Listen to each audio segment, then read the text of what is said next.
کچھ بھی پہلے جیسا نہیں رہا، نہ وہ زندگی، نہ وہ سکون، نہ وہ اپنے، نہ وہ رشتے، نہ وہ دوستیاں، نہ وہ ہنسی، نہ وہ وقت۔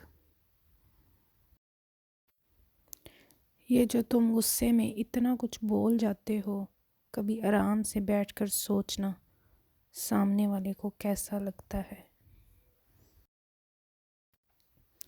یہ جو کہتے ہیں نا بیٹیاں میکے پر قبضہ کرنا چاہتی ہیں، میں ان سے کہنا چاہوں گی بیٹی میکے میں 10 دن بھی رہنے آئے تو اپنے کپڑے بیگ سے نکال کر الماری میں نہیں رکھتی، کیونکہ اسے احساس ہوتا ہے کہ وہ ایک مہمان ہے اور اسے واپس جانا ہے۔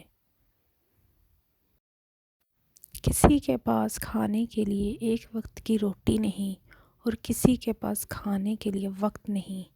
کوئی اپنوں کے لیے روٹی چھوڑ دیتا ہے، کوئی روٹی کے لیے اپنوں کو چھوڑ دیتا ہے۔ یہ دنیا بھی کتنی نرالی ہے۔ پہلے مسجدیں کچی اور نمازی پکے تھے، اب مسجدیں پکی اور نمازی کچے ہیں۔ مجھے زندگی میں ہر چیز کے بارے میں ایک وقت کے بعد تجربہ ہو گیا، لیکن لوگوں کو پہچاننے میں ابھی تک بیوقوف ہوں۔ مجھے جب بھی لگتا ہے یہ شخص الگ ہے، وہ الگ طریقے سے اپنی اوقات دکھا جاتا ہے۔ دنیا میں عجیب جگہ ہے یہاں، 100 کلو اناج کی بوری جو خرید سکتا ہے وہ اٹھا نہیں سکتا، اور جو اٹھا سکتا ہے وہ خرید نہیں سکتا۔